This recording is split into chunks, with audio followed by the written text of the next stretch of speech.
I say it for every presentation, Cassandra, we need to figure out how to put music while we wait those 2 wonderful minutes. Get me hype, you know.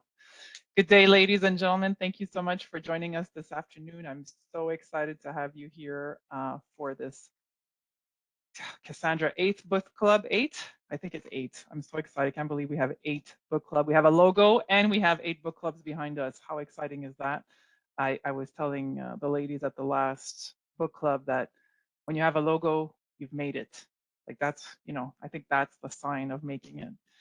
So I'm your host, Julie Mignot. For those of you that don't know me, I'm the Director of Sales and Operations for the Quebec province, which you'll see my beautiful picture when I have time to do my hair. This is what I look like. Today was not that day. So I've been at CDW for 12 years now. October will be my 12th year.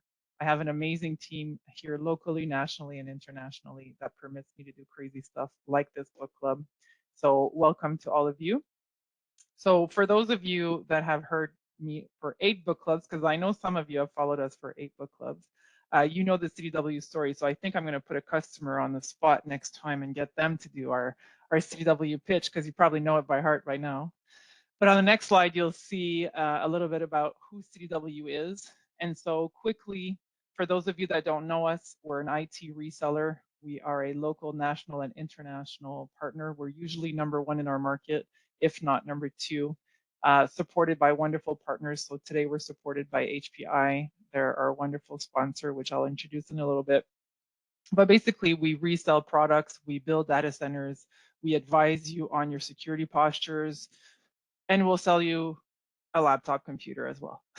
So we're a little bit of a one-stop shop. In the past, you know us from a product reseller, perspective, but we also do professional services and managed services. So not only will we sell you the product, we'll implement the product and we'll manage the product and the full solution as well. So really excited to be part of this CDW family. So we started in 1984, and where Michael Krasny was just putting an ad in the paper to resell his old computer. And he got 30 people asking to buy it. So he's like, wait a minute, this is a really good business formula. So let me move this into my garage. And that's how it started. It's very simple. In 2006, we acquired Burby in the US to give us a professional services arm out in the US. In 2015, and I'm skipping, but because I know some of you have heard this many times, and those of you that want to know more, I urge you to contact me so I can give you the full-fledged presentation of who CDW is. But in 2015, it gave us, before that, in 2003, we entered the Canadian market. In 2006, we did the professional services acquisition. In 2015, we went into the UK, giving us our European and rest of world opportunity. 2019, we bought Scalar Decisions here in Canada, which I was part of the integration. So that was a lot of fun, which brought us our professional services and our managed services opportunities here in Canada. So we can do product, professional services, managed services internationally for you. And since 2019, I think my gosh, I don't even know if this slide is up to date. I have to check. I think we did 9 acquisitions since then. And so CDW keeps reinventing themselves. And actually, we really have a large security offering now, which we didn't have 5 years ago. So 5 years is not a long time to have an international security practice up and running. So really proud of the CDW family. We can go to the next slide, Cassandra. I'm not driving, that's why Cassandra's doing this for me. So we like to choose partners to support our book club that think, act, and sell like us. And so HPI is obviously a natural fit, so much so because I used to work there. So obviously it's a great company. So before CDW, I worked at HP, and the general manager in Canada hired me at CDW. So Marianne Yule, I don't know if you're on the line, but I hope you are. Nice shout out to you who's managing HPI today. We are HP's third largest partner by revenue, or sorry, HP is CDW's third largest partner by revenue and sales, and second largest PC manufacturer.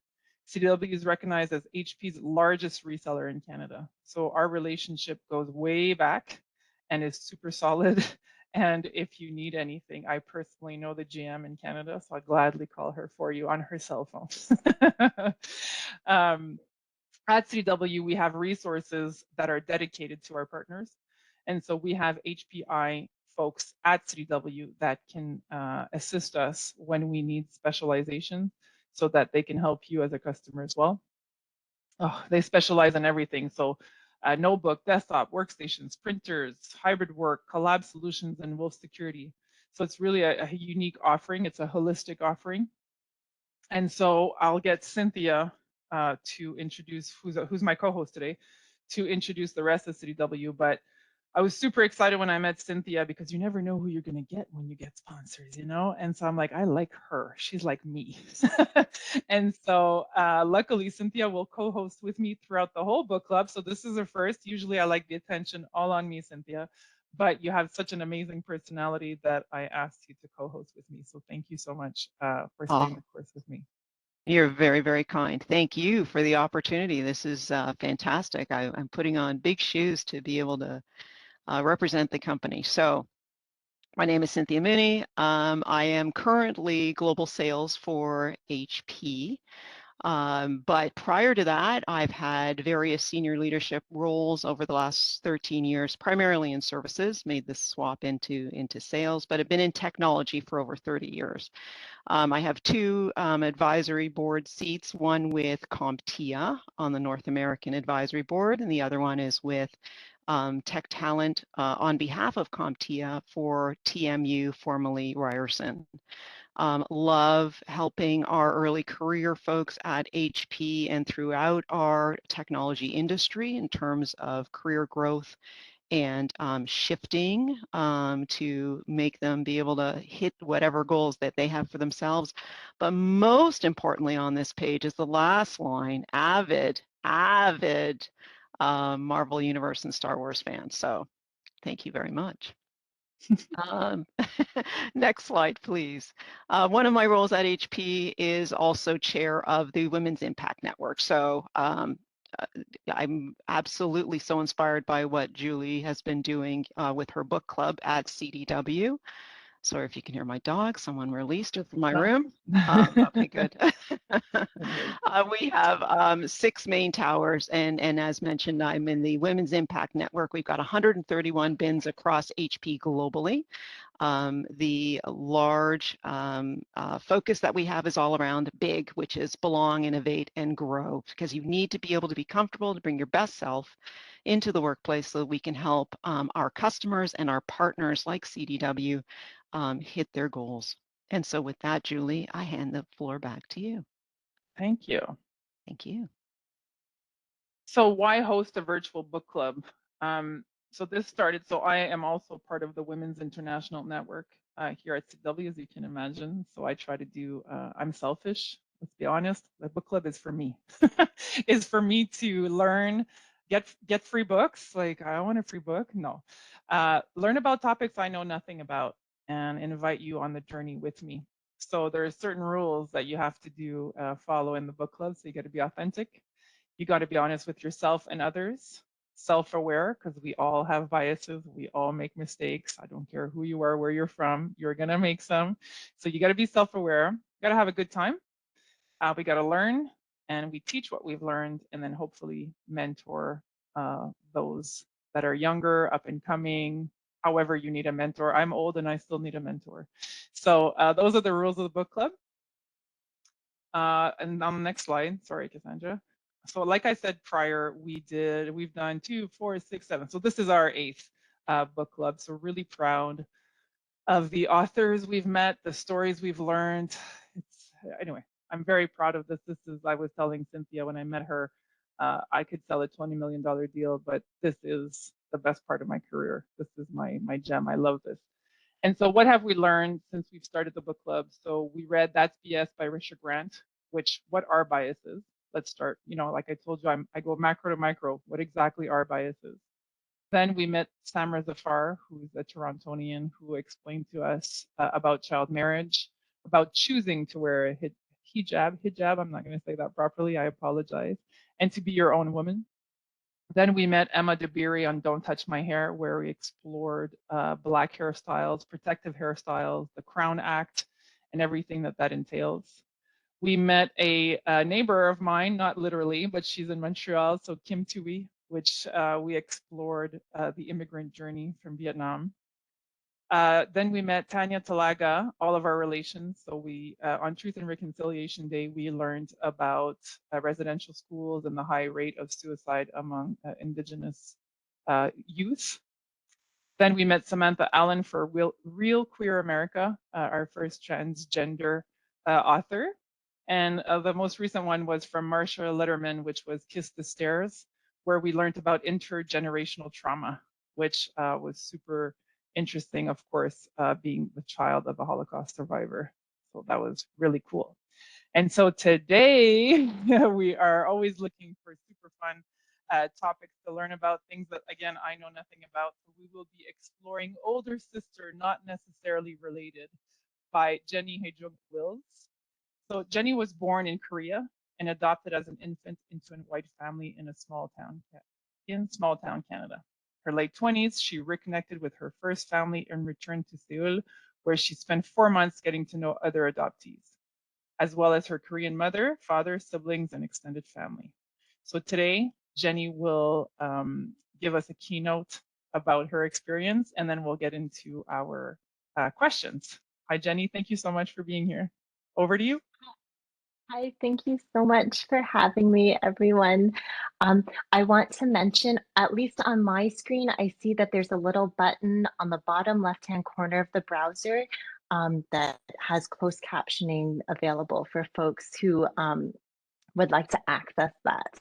And I'd also like to offer a visual description of myself for those who might find that useful. I'm a 42-year-old Korean woman with medium length now, long blonde hair with black roots. It's styled in a wavy curl. My body type is slim, and I'm seated about 2 feet away from the camera. I'm wearing sort of an Art Deco sweater vest situation that's in oranges and navies and purples, and then kind of chiffony sleeves on the end. Behind me on the screen, you'll see several white bookshelves that are filled with books of many colors. Also in the room is a black grand piano and then a potted orca with fuchsia flowers in bloom. All right. Before I begin my presentation, I also wanted to first position myself as a settler in the sense that Jody Bird recognizes non-European settlers of color, or an arrivant, who is living in Winnipeg, Manitoba. This is Treaty 1 territory, the original territories of Anishinaabe, Cree, Oji-Cree, Dakota, and Dene peoples. And it's also the center of the Métis homeland. And if people are feeling like it, it'd be great to recognize the original caretakers of the lands in which we're all sort of zooming in, sorry, not zooming, WebExing in from today in the chat. The water in Winnipeg here is stolen from Shoal Lake 40 in Ontario. And I want to say that I'm forever a student and ally of the original and ongoing Indigenous land, water, and culture protectors in the settler colonial state. I wanted to add that as an English professor, as a creative writer who writes in English, that this discipline and this language is and continues to be a weapon of colonialism, be it directly, as was the case in residential schools, or indirectly, as is the case with the ongoing normalization of English as one of the 2 official languages in this nation that is currently known as Canada. I want to address that as an Asian Canadian person, I'm accountable in what is not a settler colonial binary, but more a triangular or polygonic settler colonialism, whereby non-Indigenous people of color have been oppressed by systems of white supremacy and both exploited and complicit in the ongoing settler colonial project. I'm thinking, for instance, of the use of indentured servants, indentured Chinese servants in the building of the Transcontinental Railroad, or the internment of Japanese and Japanese Canadian individuals on stolen interior land. And finally, I'm thinking about the link between transracial adoption, the topic we'll be discussing today, and the insidious ways that adoption has and continues to be used as a colonial technology. So I'm always learning from Indigenous writers and scholars on adoption, including Cody Catiano, who just had a book that came out this year, Raven Sinclair, Lisa Bird Wilson, Joseph Pierce, and Joshua Whitehead. I'd like to thank everyone at CDW, especially Cassandra, Julie, and Taylor. Thank you to HPI for sponsoring today's event, and specifically Cynthia. And finally, thank you to everyone who's attending. I understand that you're a group of mostly women and non-binary individuals who share both a love of literature, learning, and a commitment to diversity and education. So thank you. I'm super excited to be here. Okay, so I understand that some of you may have read my memoir, Older Sister, Not Necessarily Related. As I mentioned, I'm a prof. There's not going to be a quiz. I always assume that people have read a little bit of a book. It's okay. It's fine. We're busy. Thank you so much for being here, whether you've read it or not. When I learned of your previous guest speakers, I was totally starstruck. When I learned that most of you are in technology and business, I nearly fainted. But I'll do my best to keep everyone awake and logged in. I think from what I saw from the conversation that we'll be sharing later, Julie and Cynthia and I, for which I'm super excited, we'll be talking about some of the historical and sociological elements of transnational adoption from Korea, which incidentally began in 1953 and was considered a relief program for the thousands of multiracial children born of American GIs and Korean women, and who were left behind in an anti-Black, racially homogenous, as well as sexist Korea. I'm looking forward to discussing the long and ongoing system of what my colleague, Dr. Kimberly McKee, calls the adoption industrial complex, especially given the recent overturning of Roe v. Wade in the US and the ways that liberal feminists have sort of sidestepped, I feel, the conservative justification that, quote, we can just adopt the unwanted babies. But for this presentation, I want to talk about writing. Don't worry, I'm not going to look at the participant list to see how many of you log off immediately. It's fine. I don't know how to work this platform well enough to figure that out. I think from what I briefly saw on that great slideshow presented just moments before, the majority of books studied by this group, all but one, I think, are nonfiction and or memoir. It also strikes me that many were authored by journalists, political figures, aka professional truth tellers, or writers who do what we in literary studies call verisimilitude, truth seemingness. And I want to work within that framework as well. But as a transnational and transracial adoptee, as a queer woman of color, as a femme presenting Asian Canadian, I want to remind you all that the truth is at a higher benchmark for some over others. Consider, for instance, the way trans and non-binary individuals are always accused of being deceivers. How women are automatically not believed or dismissed as hysterical. How Black and Indigenous and Latina individuals are up against systems that presume their dishonesty. How immigrants are framed as deceptive, their documents false. And it's no coincidence that the first major conflict in Asian American literary studies came when a group of all-male writers accused women and queer writers, namely Amy Tan, David Henry Hwang, and our queen, Maxine Hong Kingston, of being fake Asians.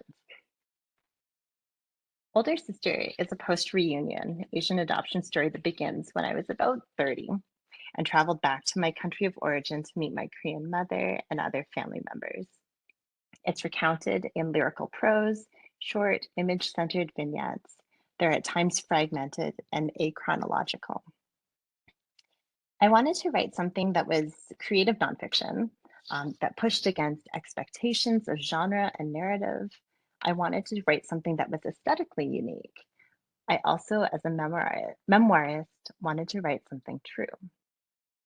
But what does this mean for an author, a person whose identity has never been based on truth or fact, and to the point of contrary, whose identity exposes some of what I believe are the most awkward conditions of nonfiction genres, including life writing? That is, that we are so-called authentically providing facts. Let me put it this way. What is a fact? Something that can be verified. By whom? By what methods? And for whose benefit? What do we do with multiple conflicting and contradicting facts? Does this make them less factual?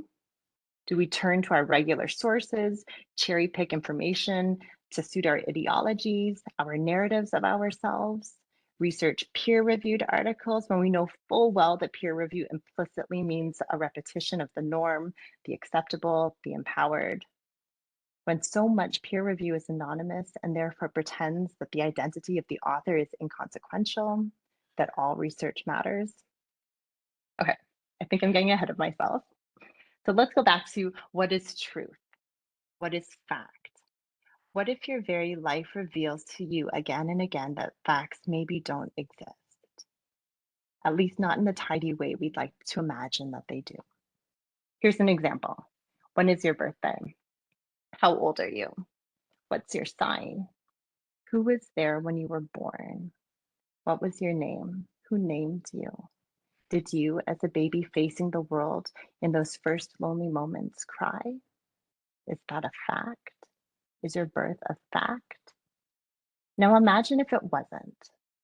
Imagine if you know or suspect or later expose an orphanage or agency of fabricating that missing information based on estimate, third-party stories, or more. Imagine the rare and unlikely opportunity to see your files at the agency. Imagine noticing inconsistencies throughout, contradictions and lies, even about the adoptive family you grew up in. Imagine seeing multiple dates of birth in that folder. Imagine none of those dates being the same as what's on your passport. Imagine none of them being the same as the day when, every year, you blew out candles on confetti cupcakes when you were a girl. Imagine, as I did, finding out that you were substituted for another baby who died at the same agency and had been promised to your adopted parents instead. Imagine wondering if the social workers gave you more than just her future. Imagine your Korean mother telling you she doesn't think those dates are right, that the date you previously thought was fact was maybe wrong, but she can't remember. So maybe one of them is real? Imagine worrying about triggering her grief around that day, so backing off and just accepting that, like thousands of others in the world, you just won't have a birthday, at least not as fact. When memory enters the fray, and especially weighted memory, whether it be from time or grief, or a particular vantage point or biases, fact again becomes a complicated thing.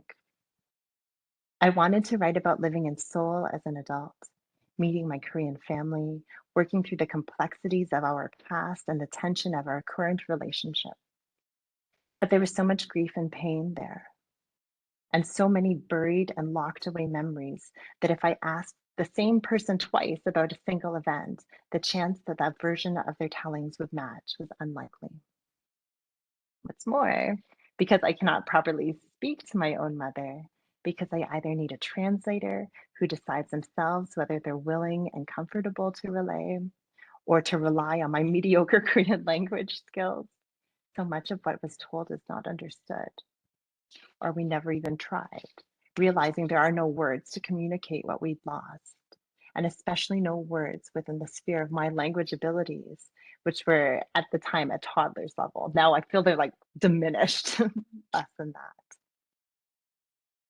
All of this doesn't even take into account that I wasn't actively writing during my reunion, And I too felt the heaviness of that time and its emotions in the way that surely impacted my memories.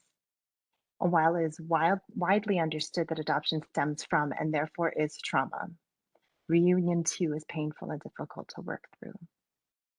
The question that was before me when I was writing my memoir, therefore, was how do I navigate and represent memories, including memories of trauma, so that my reader believes, cares about, and is invested in what is shared?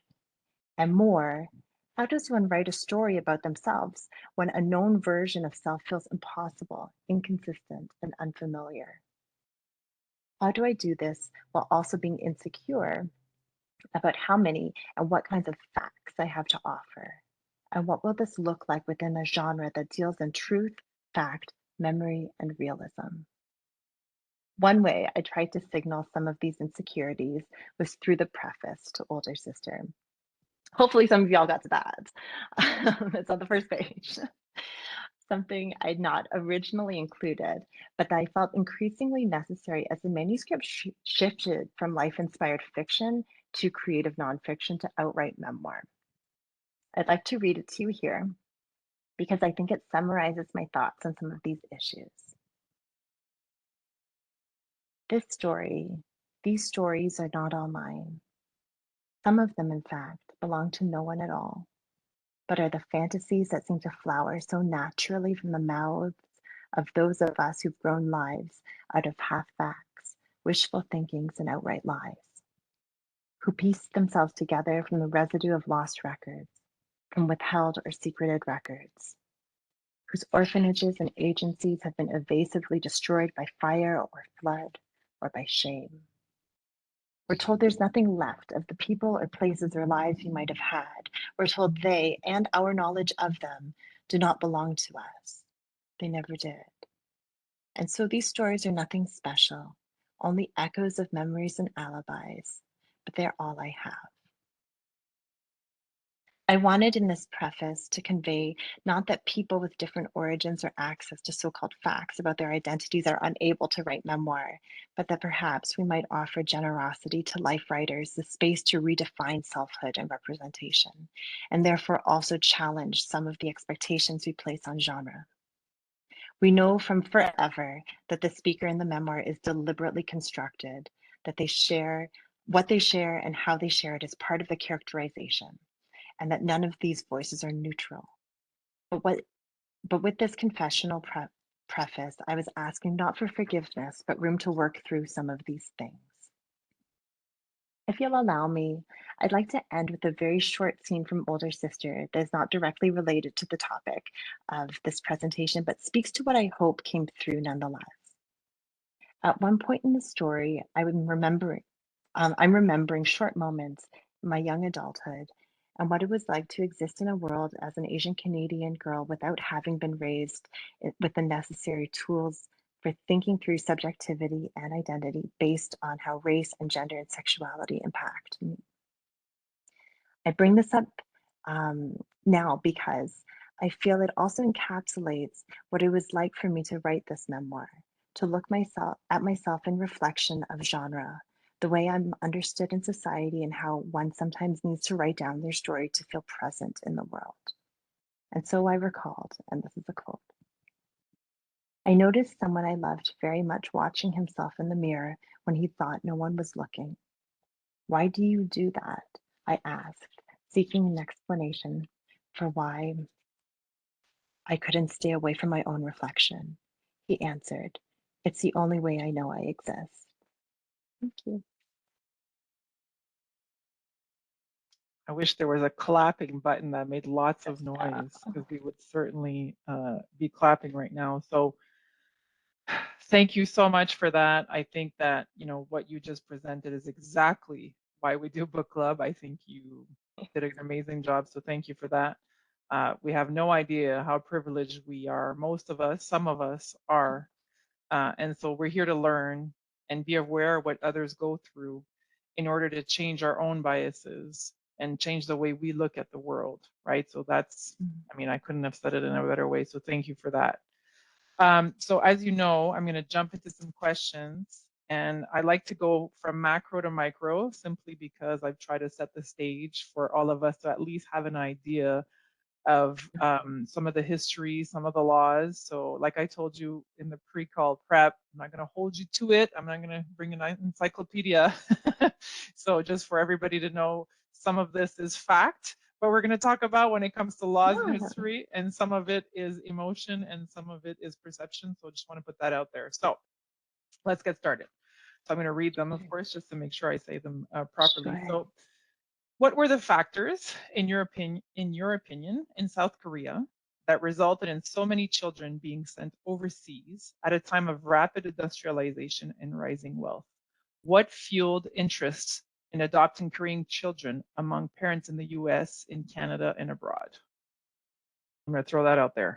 So Sure. what started all this? So you said about 1953 earlier, but can you elaborate a little bit on that, Yeah. please? No, that's a really helpful question. So, transnational adoption from Korea began in the civilian sense, or in a sort of documented sense, in 1953 with a ceasefire between the two Koreas that are still at war. And it did originally begin as a relief program for the multiracial, but also orphaned children who weren't multiracial, children who were sort of left behind in the aftermath of that conflict, or of the particular tumult at that time. I think in that moment, one of the largest factors was a very Confucius and patriarchal, very anti-Black,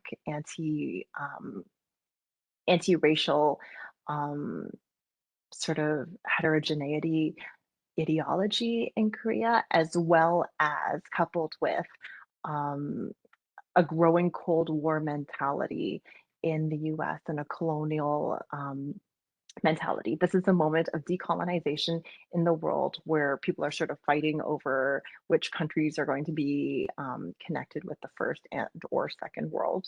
Um, and so a lot of those early factors of relief, taking responsibility for an occupation, um, were responsible for that first wave. The wave that I think you're talking about in the 80s and 90s when I came over, I think it's so curious because South Korea, where I'm from, shifted to a so-called democracy, what became hyper-capitalism in many ways, around this time. But it's also a time where Koreans talk about like soft dictatorship, and still dictatorship light, until kind of the Seoul Olympics in the late 80s. And so I think that um, ongoing feelings about patrilineage, about single motherhood, about rising, um, opinions about Christianity, and um, sort of the moralistic belief that women shouldn't be raising children alone, as well as the terrible ways that fatherless children are treated, still in Korea, contributed to that.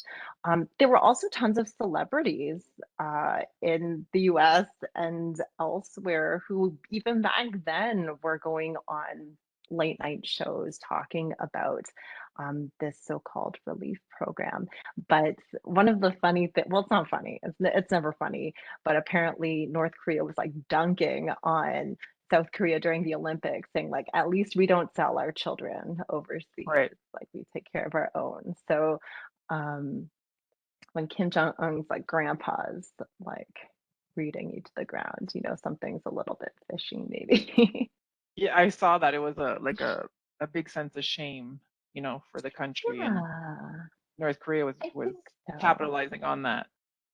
Totally. And I mean, South Korea now is one of the wealthiest nations in the world. Hmm. And overseas adoption still exists. So it's extended beyond a relief program, and has become, as Kim McKee says, an industrial complex. Yeah, and unfortunately, there's lots of people that suffer, obviously, because of that, namely the babies, but also the moms, and I can't even, I'm a mother of two, I can't even imagine the pressures to give up your baby or, for whatever reason. There's a gazillion reasons why you have to.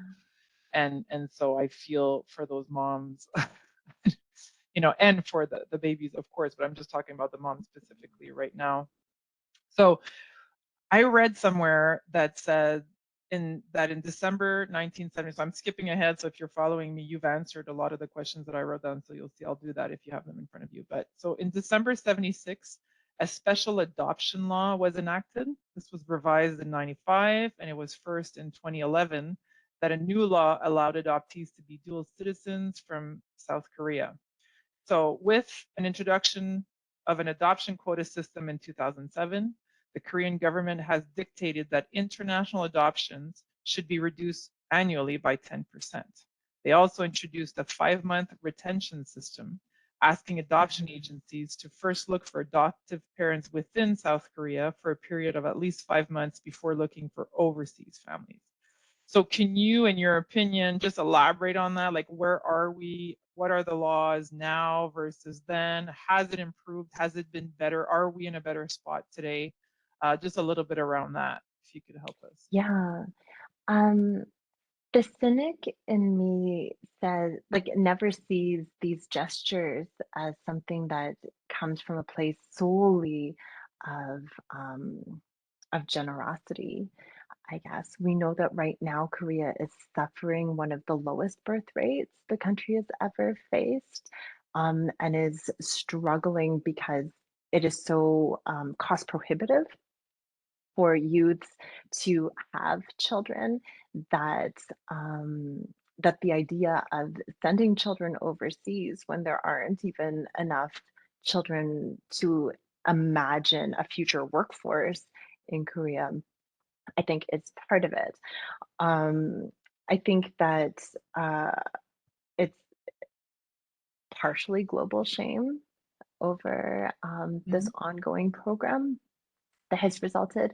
I'm not sure how I feel about the dual citizenship piece. I haven't thought about it too much beyond the fact that I know that in Korea there's like a draft. So, Right. um, Maybe. so I Yeah, don't know you're how right. that I didn't know that. works for people. Maybe that's why So, they, and again, it's self-serving, right? So maybe that's why yeah, they I'm did not, I'm that. not sure how that works.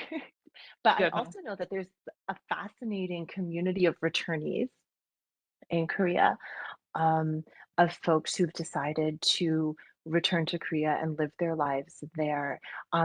One of the things that I sort of gesture to in the memoir is that there's a growing community of deported adoptees living in Korea as well. That some of the laws that you're mentioning, I think, are triggering ideas in my head about the Adoptee Citizenship Act in the U.S. and the ways that they estimate approximately 35,000 transnational adoptees are undocumented individuals Wow. and at risk of deportation. And so some of those laws that were brought into effect say that if you were born after a certain year, it doesn't matter if your adoptive parents didn't apply for citizenship, you're an American citizen or a Canadian citizen Right. or whatever. But there's like a cutoff date for that as well. So, so I'm not super familiar with No, that's okay. the particularities of the laws, but I'm always looking at things like a little bit sideways about who has what to gain from which situation. Unfortunately, we all have to think that way for everything. Yeah. Yeah. But the point that you bring up about the 5 month attempt to find domestic adoptive parents, I hope that this is in the right direction. I think the severance of biological kinship period is problematic, whether it's domestic or international. But at least culturally, there are pieces that are preserved. Thank you for that. I'm going to switch topics over to race Sure. and identity because I'm sure. Oh boy, it's my yeah, favorite topic. I'm sure, as is mine often. And so, since reading your book, I usually talk to everybody around me about it and get opinions as well, not just fact. Oh no. I want feelings. And Yeah. by talking about it, I'm meeting people that are also adopted. And I'll give a quick shout out to somebody that's on the line that's here today that I met not even last month and told me he was adopted. And I was like, really? Okay, well, you have to come to the book club. Like, this is your book club. And so, but I can imagine struggling with identity must be something ongoing, you know, from birth to now. But your name is a big part of your identity, right? And so for me personally, this is my opinion, I really get upset when I feel that folks change their names themselves, not through adoption, but just change their names themselves when they move to Canada or the US to fit Canada or the US to make Canadians feel better. So I always get frustrated. I'm like, no, what is your name? Like your birth name, I'd like to know. But so in your experience or what you lived through, how do you feel about that? Meaning, how do you feel? And there's a big question. How do you feel about white families adopting different races? I'm always curious because I'm on the fence. I'll be honest. I get frustrated, and then I'm happy. I'm frustrated. I'm happy because I feel that it should be that family's duty to learn about the culture, to learn the language, and to make sure their adoptive child is part. At least try, or at least try to learn or immerse or find a community or whatever. So I'm digressing here. So a lot of thoughts in what I just said, but about race and identity and all of that. So how do you feel about that? You know, I'm not sure that I have a definitive opinion Sure. on these things, besides the fact that when I wrote this book, I didn't want it to be you should adopt or you shouldn't adopt, which a lot of people come in my DMs and ask me like if they should or Sure. shouldn't. I could see that. Yeah. It's more about understanding like the systems that are at play. Same as like when we're talking about race and identity or gender and identity and sexuality, it's about understanding the structures and the systems and the power dynamics that exist.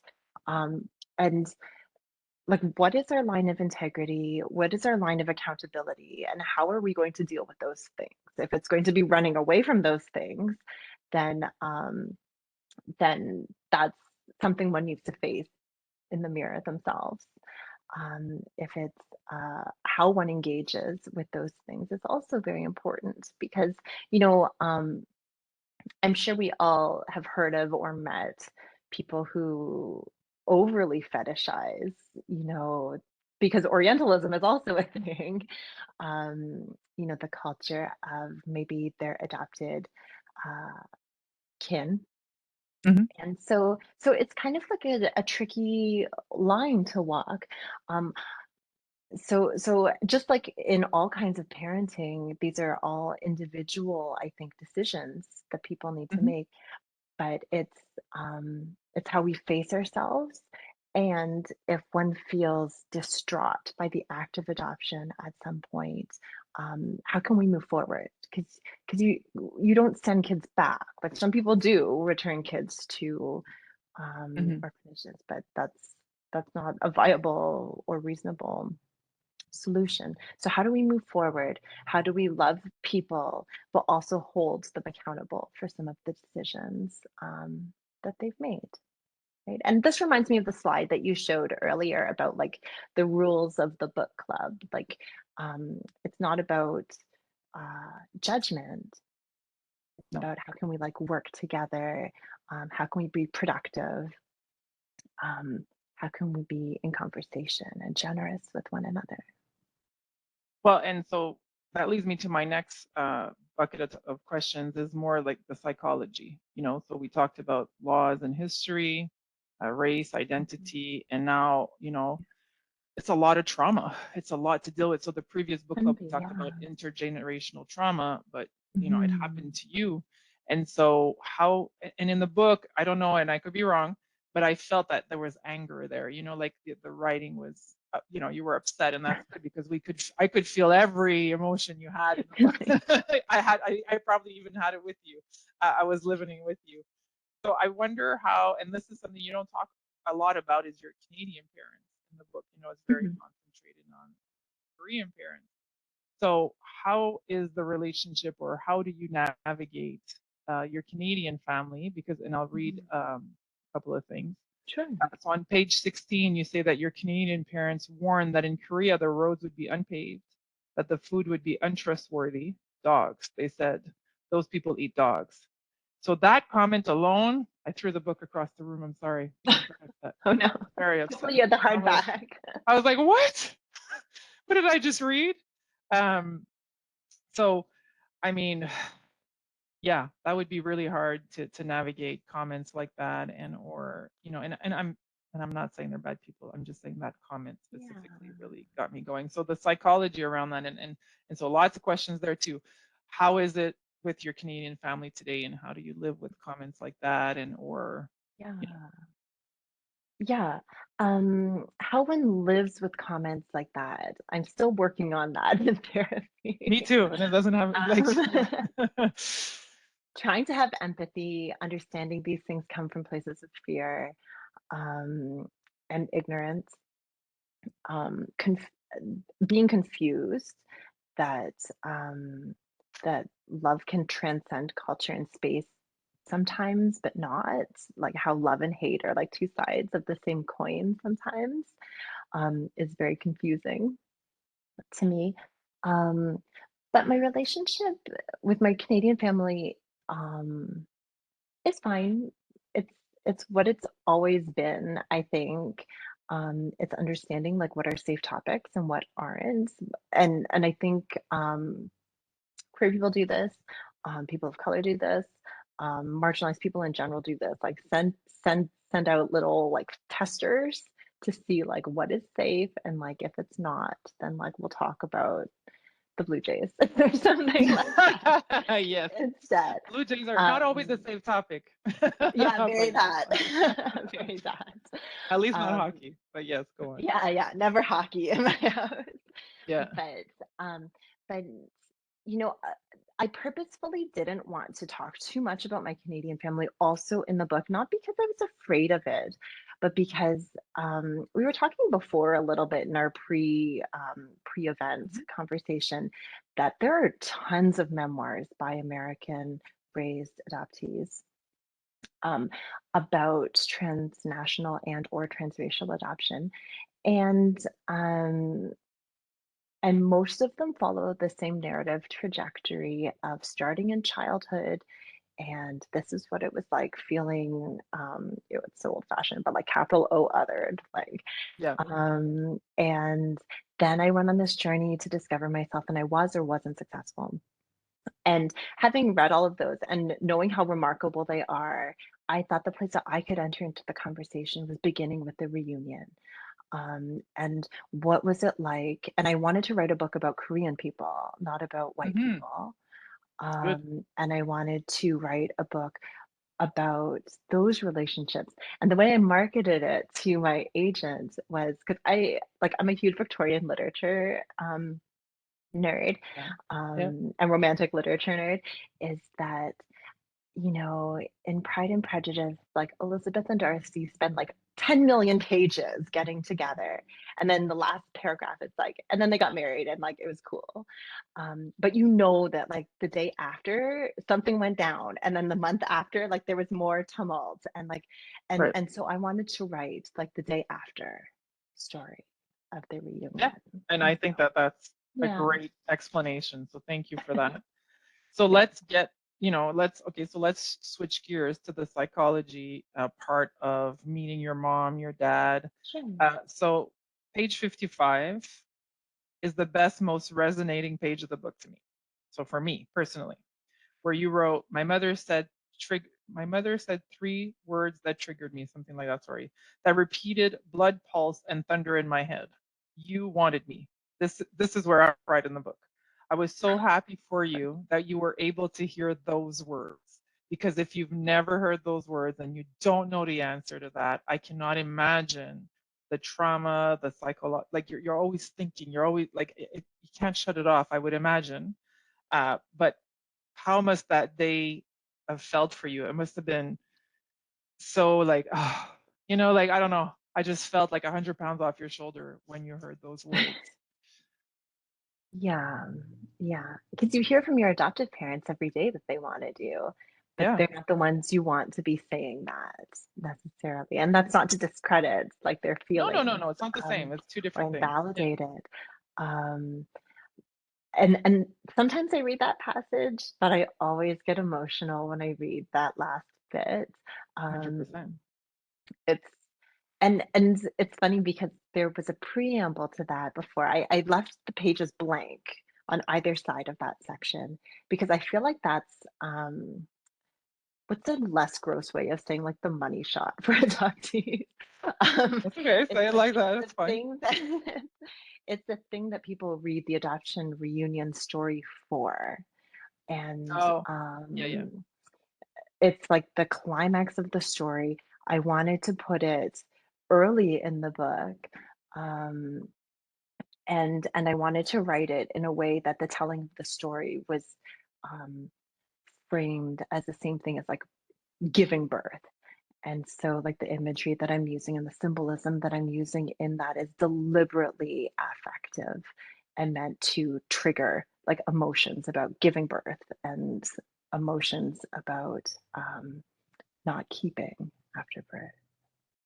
Yeah. Well, anyway, for me, that was Manipulative writer tricks. Sorry. yeah, it was great. You did a great job. I cried Then there too.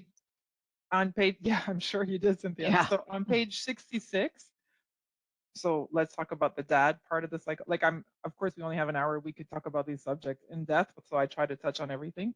So page 66, when you met your father, you lash out in anger at your Korean father. That scene was very raw and intense with emotion as well. But it must have felt so good to be able to look him in the eye and finally tell him how you felt. So relief from hearing from your mom that she wanted you and just let it all out with your dad as well. So how is that for you? Again, that must have felt good and bad. You know what I mean? Not good, like you said earlier, there's Yeah. nothing good. Yeah. I mean, it's just like a roller coaster of emotions, these things, because I think we can like hate things that we love and be angry at things that we love. And it shows like a level of comfort to be able to unleash anger and rage on someone, I think. But I was so mad, and I am like a feminist, my core. So Mm, I was just like, um, even though you can understand anything, there's some things that like transcend language. for And sure. so, yeah. That's good. Um, so if, again, you'll pardon my use of certain words, but I Yeah. think for the silver lining part of all this, there's lots of silver linings, but one that really struck Cynthia and I specifically is the gift must have been to discover that you have sisters. Like that must have been a great gift to, but also oh, you had another family with other children, so that must have hurt. But at the same time, you're like, well, hold on, I have sisters that I can identify with, and live through with them through this. So I know, Cynthia, you had a specific question for Jenny for this one. I do. Yeah, that part absolutely silver lining of finding out that you had two sisters. And I have sisters, but I wanted to ask you that feeling that you had of being able to connect with your Korean sisters. What's your relationship that you have today with your Canadian sister? And would you ever consider taking her with you to Korea to show her this part of you, right? You have an older sister, you're an older sister. Yeah, so what's your relationship with your Canadian sister, and would you ever take her to Korea with you? Yeah, that's a great question. No one's ever asked about her. In Yay. like hundreds of events that I've done. Um, it's cautious. Mm, It's so strange that we were raised in the same family because I feel like every time I swerved, she went this way a little bit. So she's quite conservative. So we have a cautious relationship. Um, I mean, I care about her, but if we weren't related, like it's not like we'd be the kinds of people that would be drawn to one another in any way. We're almost the same age, so that complicates things. mm, And I don't think I would bring anyone from my Canadian family to Korea ever. because that's like my place now. Mm. Yes, Places yes, I for love me. that. Yeah. And so, and I think that, and I totally appreciate this question, and I wish that my relationship was one that, um, that I don't think that it would spoil that space, but it isn't, and I think that I don't want to be their like anthropological tour guide. I don't Mm. want to, um, yeah, I just want to keep some things. So it's a memoirist to myself. I think I it's just great. want to It's hold on yours. to a few pieces. Yeah, It's mine totally now. But understand. yeah, Thank you. Thank you That's a for your great. thank you for response. asking about sisters. I mean, this whole book is about sisters, so It is. you Yeah. know, yeah, yeah. Yeah, totally. So Thank you. I know we only have 4 minutes left, and these things go by so fast, but I think we've covered a little bit of everything. So now, I'm going to talk about your husband. Oh So, no, she's like, oh no. on me. No, I'm just teasing. So he's from Montreal, correct? Or from Quebec, correct? That's correct. He's Canadian. And so a couple of questions within one question, I guess, here. So you chose, well, not chose, because you met him and fell in love, but sort of chose somebody that was not Korean and somebody that was French from Quebec, so I love the whole the whole dynamic of that. But how was it? I would imagine for all the psychology and the trauma and everything that you've lived, connecting with anybody must be difficult. I mean, it's difficult for Yeah. me, and I've not even gone through anything you've gone through. And so, how has that been in the beginning, in the middle, now? How does that work in a relationship? How do you manage that trauma, that emotion in a relationship? Yeah, I mean, he's my person, one of my people because I'm pan polyam. He is uh, a very understanding and generous person who understands like where a lot of my grief comes from and is extremely patient. But he also understands that I need to have like very core and important relationships with other people of color in my life.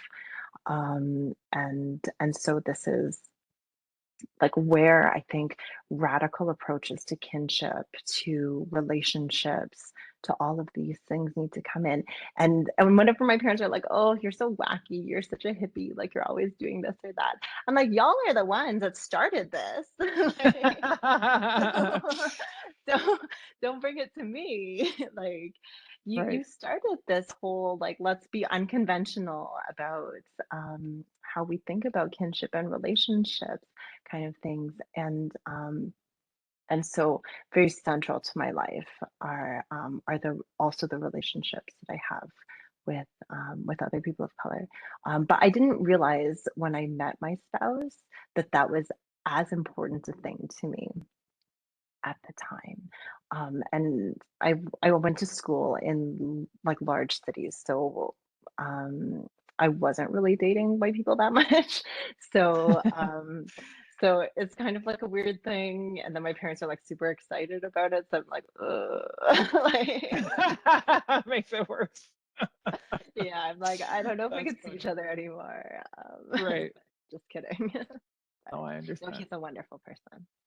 I'm sure you're a wonderful person, that you're so eloquent and like so calm, and I'm just in awe of you today. So I'm going to close on that and say thank you so much for doing this. Thank you for I urge having me. everybody, yeah, I urge everybody to go pick up the book, because if you haven't read the book, you'll throw across the room when you read it, just like I did Oh a couple no. of times. You're going to cry, you're going to laugh, you're going to have so many emotions. And just to put it all together, thank you, Cynthia. And to put it all together, yeah, I have my copy too. Okay, it's right here, right here. And so to put it all together today in getting to know you and hearing from you, where all this came from is so, so, so great. And I appreciate it so much. Cynthia, thank you. Thank you, HPI, for Oh, you're planning welcome. this. Thank And I'd be you. nowhere without my girl, Cassandra, for organizing all this. So thanks, girls. Thanks for supporting me. And I'm going to close 2 o'clock. Thank you, Thank you, everybody. Have a great everyone. afternoon. Thank you. Thank Thank you. you. Bye Bye bye. now. Thanks.